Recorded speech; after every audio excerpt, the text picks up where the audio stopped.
All right, let's be honest. Have you ever seen a food photo and instantly felt hungry, even if you just ate? Like, those pictures are just so good. Today, we're really diving deep into how those mouth-watering food photos are made and all the psychology that goes into it. It's really interesting because food photography is so much more than just taking a picture, right?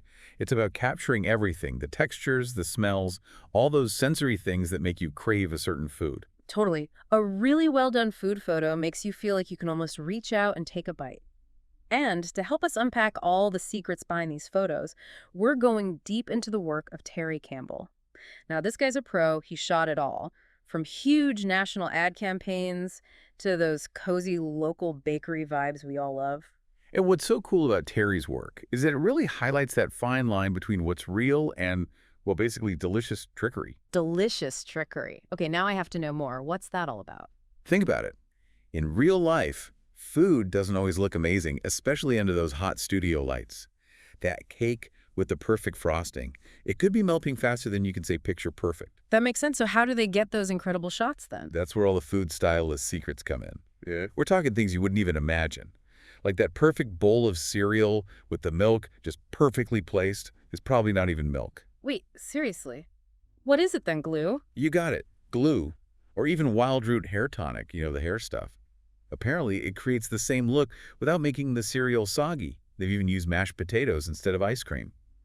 It's really all about creating that illusion of freshness, even if it looks more delicious than it actually is. Wow, no way. It's like magic, but with food.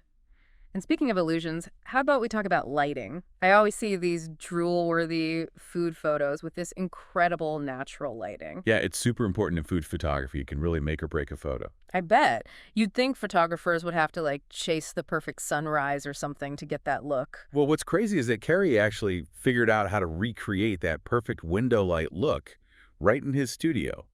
And it all came from something he saw in a restaurant. Can you believe it? No way, really? Yeah, he noticed how the light coming through the blinds diffused everything and created this really soft, appealing look on the food. Oh, that's a good point. I can see that. So he basically found a way to like create that effect artificially. That's really smart.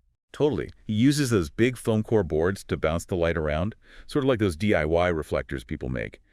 He also uses these things called flags, which are basically black cards, to block light and create shadows where he wants them. I'm guessing those shadows are super important, right? Oh, yeah, 100%. Think about it. Just like in paintings, shadows add depth and make everything look more three-dimensional and way more appealing. So it's not just about making the food bright and colorful. It's about like setting the mood. Exactly. Hmm. And being able to adapt to use what he has to create the look he wants, that's really what makes Terry's work stand out. And speaking of adapting, I heard that he actually, get this, built an entire wheat field inside his studio in the middle of winter.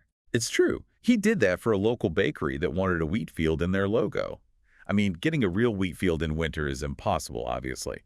So, you know what Terry did?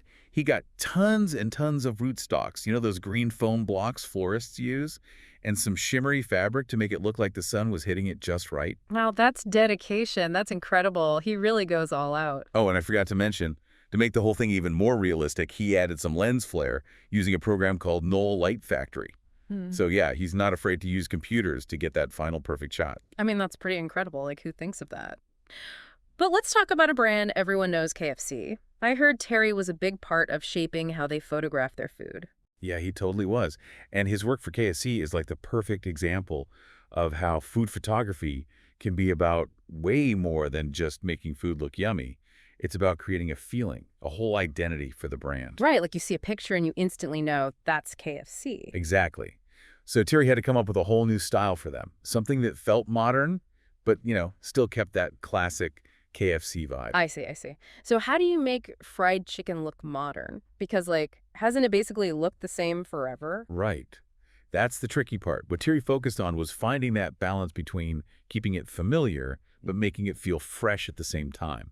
It's all in the little things, really. The lighting, how the food's arranged, even what kind of plate it's on can totally change how it looks. Oh, wow, the plate too. I never would have thought about that. It all matters. It all adds to the story you're telling with the photo. Like, take those potato wedges, for instance. That perfect amount of blur they have to make them look all hot and crispy. Oh, yeah. Well, Teresa really got that down to a science. Too sharp and they look cold. too blurry, and it's just a big, mushy mess. That's crazy. It really is like its own art form, huh? And what about photographing their famous bucket of chicken? I bet that comes with a whole other set of challenges. Oh, for sure. You know that feeling you get when you see those commercials with the chicken practically spilling out of the bucket? Like you just want to reach in and grab a piece. Yeah, it gets me every time. A lot of that has to do with how it's photographed. Terry's really good at using a technique called backlighting to make it look super crispy and almost three-dimensional. Okay, yeah, that makes sense. It's like you're right there in the room with the food. Mm. So we've talked a lot about fried chicken, but what about desserts?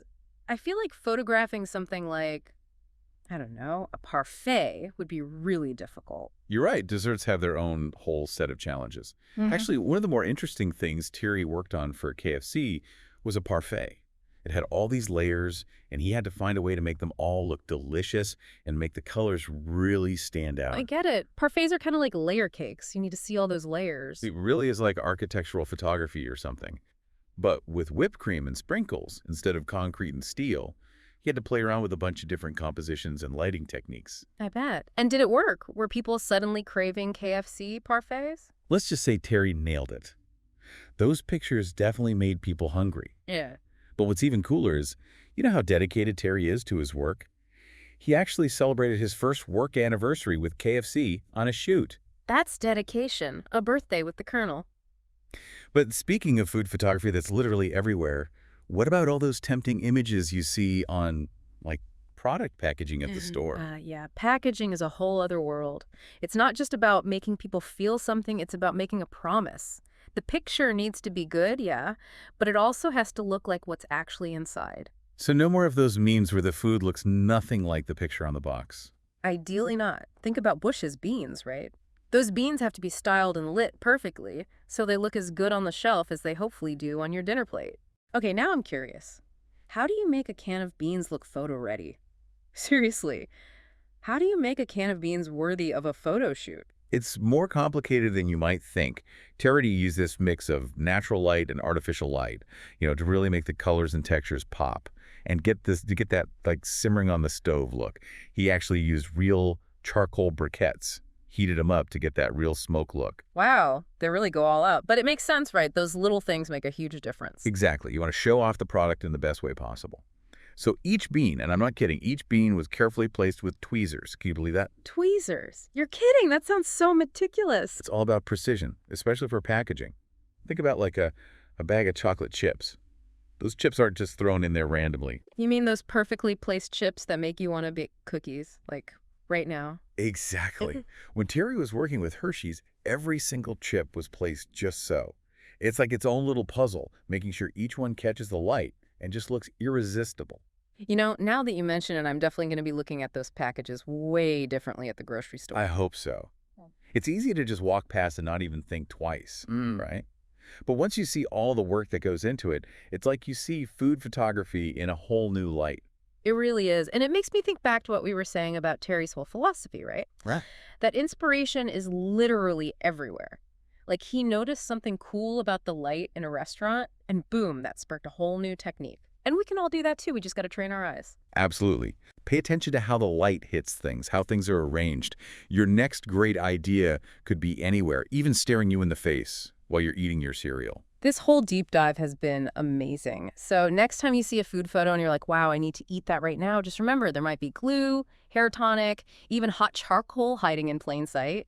But beyond all the tricks, it really is an art form driven by these incredibly talented people who make food look as good as it hopefully tastes.